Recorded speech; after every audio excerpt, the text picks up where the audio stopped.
প্রিয় শিক্ষার্থী বন্ধু, 3/5 এর লব ও হরের সাথে কোন এক সংখ্যা যোগ করলে ভগ্নাংশটি 4/5 হবে। এই যে কোন এক সংখ্যা, এই সংখ্যাটা যেহেতু দেওয়া নিয়ে আমরা এই সংখ্যাটি ধরলাম হলো x।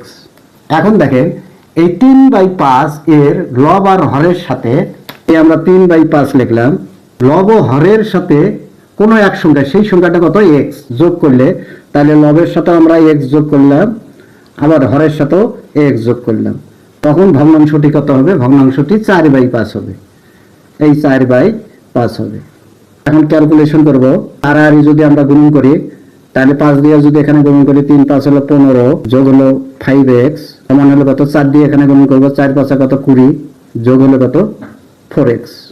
আমরা এই x গুলো এক দেখে নেব, এখানে হলো 5x প্লাস আছে 4x, সমান চিহ্নের বিপরীত পাশে নিয়ে আসলে চিহ্ন পরিবর্তন হবে, তার মানে এটা প্লাস আছে, এটা মাইনাস হবে, তাহলে হলো 4x সমান হলো কত? এখানে 20, আর এই যে 15 আছে, আর আগের দিকে যোগ চিহ্ন আছে, তাহলে সমান চিহ্নের বিপরীত পাশে গেলে মাইনাস চিহ্ন হবে, মাইনাস হবে কত? 15। তাহলে এখানে সমানে পাই কি আমরা? এই 5x থেকে যদি 4x বাদ দেওয়া যায়, শুধু x থাকে, সমান কত? 20 থেকে 15 বাদ দিলে 5 থাকে। আশা করি আপনারা বুঝতে পারছেন। তাহলে হলো সংখ্যাটি হলো 5, তাহলে হলো গ নম্বর অ্যান্সার।